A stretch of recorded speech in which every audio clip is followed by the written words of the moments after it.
Hey, how you doing? Pretty good, pretty good. After Pittsburgh, you were talking about your injury, Yeah. and you said that you, when you were recovering, you said you kind of keep things to yourself. Why is that? I mean, I don't know. I feel like I'm not a guy that looks for sympathy, and I think that kind of helps me in the long run, And I feel like when some people, not for everybody, not everybody's case, but when some people do things like that, it kind of slows them down, and that kind of make it okay for excuses for certain people, but like not me. I just rather not talk about it and just keep going and deal with it myself. So in that regard, why reach out to Bobby then if that's the case? Um, because I know he's someone who really understands. I felt pretty good talking to him about it. And it wasn't more so of me just like looking for, like I said, excuses or anything, just to be okay with it. Let him know that everything's okay with, because I know that's not him. He's a Hall of Famer, so he's gonna help me look for ways to get better and help me make sure, that I'm on the right track. The play you made on fourth down, could you take us through that? Yeah, of course. Me and Ma was actually talking about it before. I kind of knew what was coming. He knew what was coming. But what actually kind of delayed me is Ma got his hands on him. I think I actually kind of would have drove that a little faster, but so Ma kind of slowed him down a little at the same time. So and then I knew that when Ma took that guy was gonna be open, and I knew that I almost said Aaron Andrews, Aaron Rodgers. Aaron Rodgers saw that I was playing off, so I knew that he was going to target that guy because it was 4th and 2. And, so I was like, yo, I got to go make this play, And as soon as Jamal cleared that guy, that's when I went to go make the drive. And as I was making the drive, Aaron Rodgers was winding up to make the throw. And it was just perfect timing. I just made the play.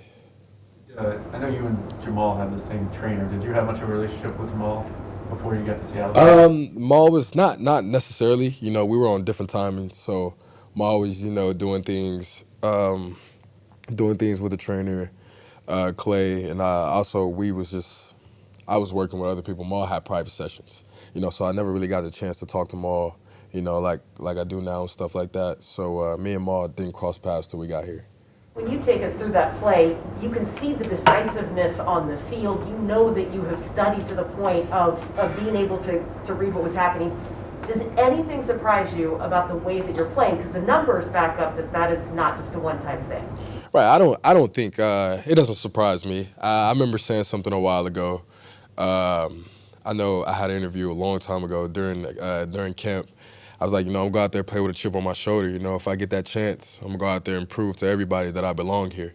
And so none of this really surprised me. I've been doing this in college and stuff like that, and a lot of this stuff had to do with consistency. So if you're surprised, I mean, you wasn't being prepared. So no, I'm not surprised at all about this.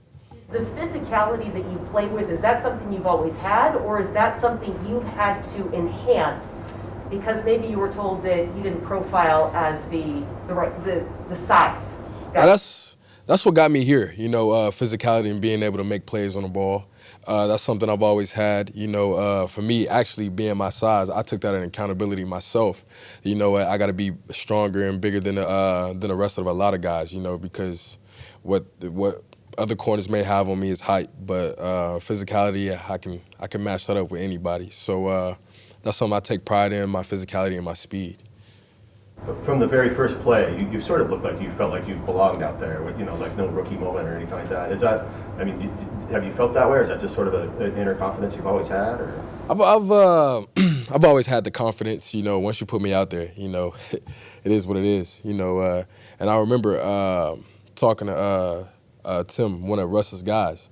I was like, yeah, what is one thing that you would give to a rookie, like for coming into this, this season? And he was like, one thing you should do is not call yourself a rookie, because if you call yourself a rookie, that means you're allowing excuses for yourself. Just go out there and be like you've been here before, and just go out there and play, because at the end of the day, it's just football. So when I get out there, I look at things, I'm out there with Jamal, Bobby, Diggs, they also give me the confidence, so I just go out there and play like I'm not a rookie. What's the balance that you have to strike in this defense with Pete and the focus on staying on top, not letting anything get behind you, but being able and willing to take the risk on a couple of those plays? Yeah, just, just when you 100% know, that's when you go, and that also comes with study of the ball. Just ball study. You got to be able to know what's coming, tendencies, down and distance, so you can be able to make those plays and understand what guy's doing what, so you can be able to be in position to make those plays. And then as far as just staying on top, like we had when I went with 83, I kind of don't really know how to pronounce his name or whatever. And so I knew he was a fast guy. I knew Aaron Rodgers was going to go out there and target me, and because I'm a rookie, so he likes to target rookies. And so I knew, 83 is a speed guy, so he's going to try to get out there. I saw what happened, when DJ slipped on that play, that guy was going to get out. He's just a runner. So I knew when that came, he's going to target me, and I just got to go run, because Aaron Rodgers is not familiar with me. So I went to go make that play. What was it like coming into that matchup, knowing that you are a rookie, Aaron Rodgers is probably going to come after you a little bit, and try and get yourself ready for that situation, and then seeing how it played out for you? Yeah, I was just, you got to make your plays before, those plays being made on you, So once I go out there, I always say to myself, I go out there, win those matchups, I probably see the ball a lot less than if there's a guy out there, who they're going to, and they're able to see that they can make plays on that guy, So I try not to let that be me every time I go out there, and that's what I did. I knew Aaron Rodgers was going to be a guy to kind of try to test me, so I got to just be able to back up my play. What was it like going against Kyler in practice back at? Man, it was crazy. Kyler, he's a great guy. He's an incredible athlete. I was hearing about him, when I was in middle school. How good Kyler was, and just being able to be in practice and see how he, plays the game. He plays it like a pro. He's always played it like a pro. So it was no surprise that he went first pick. And so just going against that guy, seeing what he was doing in games, he being able to throw, run with his feet, and just be smart, man. It was just amazing to see. Are there any tendencies that might help you just from knowing him that well and going against him like you did? Nah, he's a daredevil. I don't think there's really any tendencies with him. You see what he does with his legs. If there isn't something there, he's gonna create a play on his own. So I don't really think there's any tendencies with him. NFL offenses compared to the wide open Big 12. Is there maybe some boredom not getting targeted quite as much and the team's not throwing the ball as much compared to? Nah. I want to thank the Big 12 for getting me ready for the NFL, I'll tell you that. Just being able to guard guys 50 times a game and stuff like that. And then just seeing all those different type of offenses. And then when you get to the NFL, it's so simple. You start to think like, there's got to be a lot more than this, But nah, it's kind of helped me. I'd say the Big 12 definitely helped me. And I don't see any boredom with it. I just go out there and make my plays. Every test up to this point, these first couple games, this is a Cardinals receiving corps that's got 4 guys with 360-plus yards. So what stands out about that group and the depth and talent that they have? Man, it's an amazing group. You got A.J. Green, who's I consider a legend in my eyes. D-Hop was one of the best receivers in the NFL, and you got some fast guys. You got Christian Kirk, Rondale Moore. Everybody's really good, and that's the reason why their offense is probably number 1, number 2 in the NFL. So we got to go out there and just be, we got to be on top of our game, understand ball, understand what's going on in your game, and then just study ball. That's something we have to do. And so just going against these guys is they're gonna really test us well. So we got to make sure we come and be prepared. What do you feel like is the next step in your game?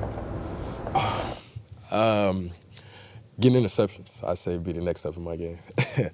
I want to be able to create those turnovers, for my team. I'm making plays on 3rd, 4th down, what it is, but I want to be able to, go make an interception, go score with it. I've always been that guy that want to turn the game around, and also I feel like I'm still kind of a little bit hesitant in some ways.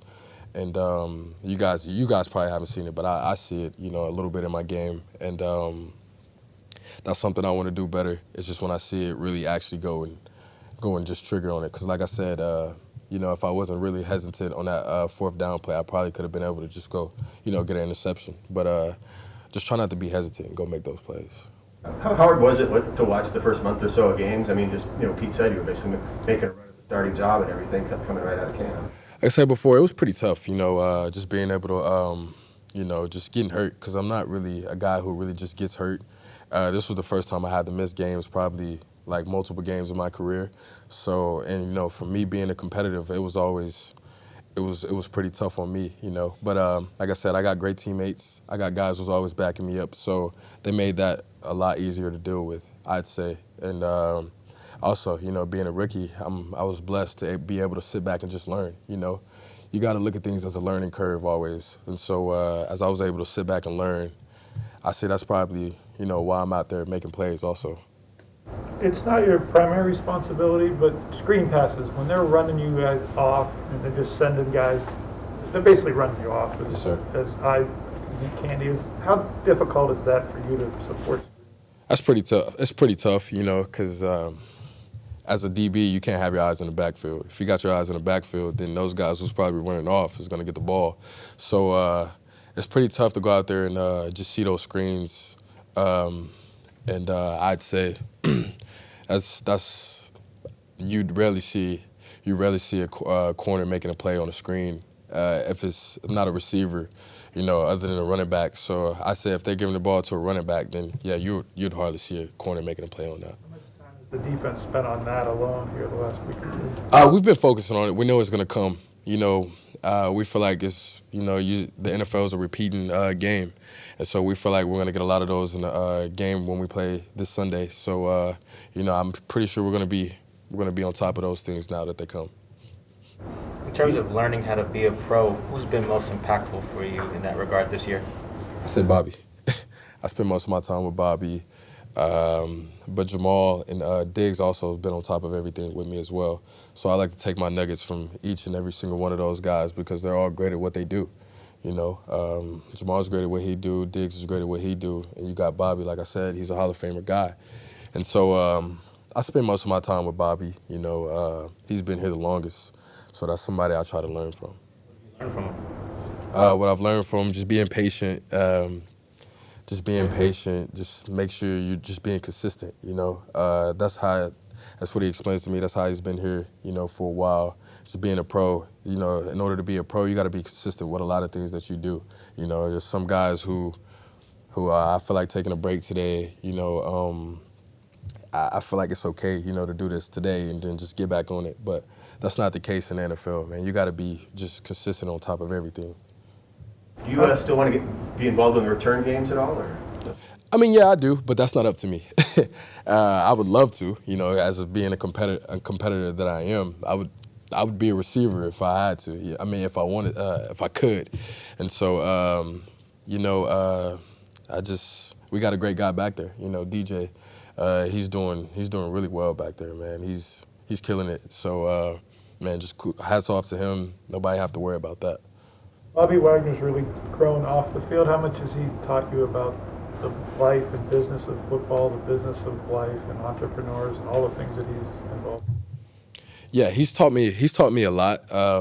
He gave me a book to read. Like I said before, he's not only teaching me about football, he's also teaching me about life. And so he gave me a book to read called The Investment Checklist. And I've learned so much just in a little time that he gave me that book. I remember just seeing it. I was like, dang, I got to pay $40 for this book. But but it was worth it, and it was crazy because I was reading the book. Then we do a rookie meeting. We had a class about financial business and stuff like that. And then I was like, wow, I'm able to take knowledge from the book and apply it in this class. And I was able to answer a lot of questions. So I was like, man, it's really helpful. So he's been helping me with a lot of things. Your copy or comp you one? He just made you go buy it? What'd you say? He couldn't comp you a copy of it or give him his? You made you go buy it? Nah, I remember we were sitting right there, and I was like, he was like, yo, you need a book to read? He was like, go read this book. We was just talking about it because we sit there and talk, and we was just talking about his financial businesses and stuff like that. And he's like, yeah, go read this book. And I was like, $40? He was like, well, you want to learn, don't you? I was like, yeah, let me go ahead and buy this and not question anything. Anything else, guys? Thank you, sir. Thanks, Trey. No problem. Thank you, guys.